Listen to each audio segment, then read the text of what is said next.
वहीं दूसरी ओर असम के कामरूप में केंद्रीय गृह मंत्री अमित शाह ने एक जनसभा को संबोधित किया और ऐसे में इस दौरान उन्होंने कहा कि अंदर ही अंदर लड़ाई कराना कांग्रेस का काम है। तो यहाँ असम और बंगाल के लोगों के बीच झगड़ा लगाना और अपर और लोअर असम के बीच झगड़ा लगाना और बोडो और नॉन बोडो के बीच झगड़ा लगाना, उन्होंने कहा कि ट्राइब और नॉन ट्राइब के बीच झगड़ा लगाना और राहुल बाबा की पार्टी की पहचान है।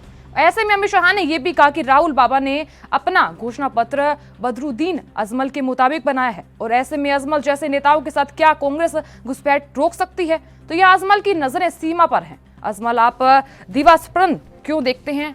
उन्होंने कहा कि आपको कोई चाबी नहीं मिलेगी। और ऐसे में असम के कामरूप में केंद्रीय गृह मंत्री अमित शाह ने यह भी कहा कि अंदर ही अंदर लड़ाई लगाना उनका काम है और असम और बंगाल में लोगों के बीच झगड़ा लगाना और अपर और लोअर असम के बीच झगड़ा लगाना और बोडो और नॉन बोडो के बीच झगड़ा लगाना और ये सब बातें अमित शाह द्वारा कही गई। तो यहाँ अमित शाह ने यह भी कहा कि कामरूप जिला और हाजो के अंदर हमने 3740 गरीबों के मकान बनाए हैं और जिनमें से 1200 से ज्यादा अल्पसंख्यक भाइयों के मकान हैं। तो यहाँ उन्होंने ये भी कहा कि प्रधानमंत्री आवास योजना के अंतर्गत 1700 मकान बनाए गए हैं। तो यहाँ शाह ने कहा कि हमने वादा किया कि असम और नॉर्थ ईस्ट में बैम्बू को कागज में और अन्य दूसरे उत्पादों में परिवर्तित करके असम की जनता को आत्मनिर्भर बनाने का काम करेंगे। और यहाँ उन्होंने ये भी कहा कि असम के हर गांव में बैंकिंग सुविधा उपलब्ध कराई जाएगी और ऐसे में असम भारत की स्पोर्ट हब बने, इसलिए कि 2038 के लिए एशियाई खेलों के लिए गुवाहाटी को तैयार करने का काम किया जाएगा।